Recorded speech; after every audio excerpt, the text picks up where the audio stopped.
यदि आपकी किसी भी प्रकार की ज़मीन की कोई भी रजिस्ट्री है तो उसके पीछे लास्ट पेज पे कुछ इस प्रकार के नंबर दिए होते हैं। जानते ही ये नंबर जो है वो क्या दर्शाते हैं और ये नंबर आपको क्यों नोट करके रख लेना चाहिए।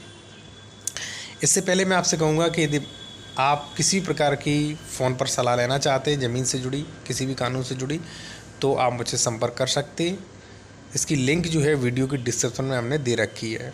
आते हैं अपने टॉपिक पर। सबसे पहले मैं आपको बता दूं कि जो भी आपकी रजिस्ट्री होती है, जो रजिस्ट्री अधिनियम 1908 के अंतर्गत की एक वैलिड रजिस्ट्री होती है, उसके पीछे कुछ इस प्रकार के अंक दिए होते हैं। नई रजिस्ट्री जो है वहाँ पे कंप्यूटर द्वारा इस प्रकार के टाइप होके आ रहे हैं और पुरानी रजिस्ट्रियाँ जो थी उस पर हाथ से कुछ इस प्रकार के लिखे, जैसा कि आप दूसरी फ़ोटो में देख सकते हैं।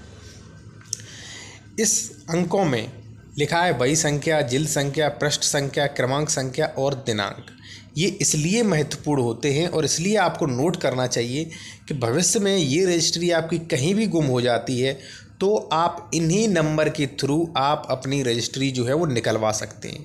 कैसे निकलवाएंगे वो मैं आपको बता दूं। रजिस्ट्री अधिनियम की धारा 57 जो है वो यह प्रावधान करती है कि रजिस्ट्री ऑफिसर कुछ पुस्तकों और अनुक्रमणिकाओं का निरीक्षण करने देंगे और प्रविष्टियों की प्रमाणित प्रतियां देंगे।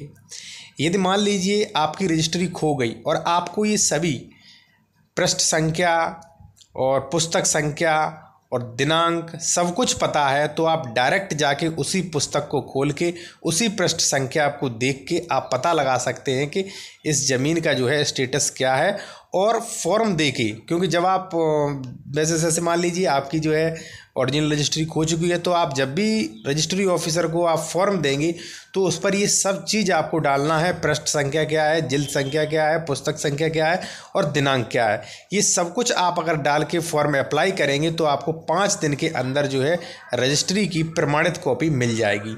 यदि आपके पास नंबर नहीं है, दिनांक नहीं है और किसी भी प्रकार का कोई नंबर नहीं है तो वहाँ पे आपको बहुत ज़्यादा परेशानी होती है और कई बार आपकी रजिस्ट्री की जो प्रमाणित कॉपी होती है वो रजिस्ट्री ऑफिस द्वारा नहीं मिल पाती है।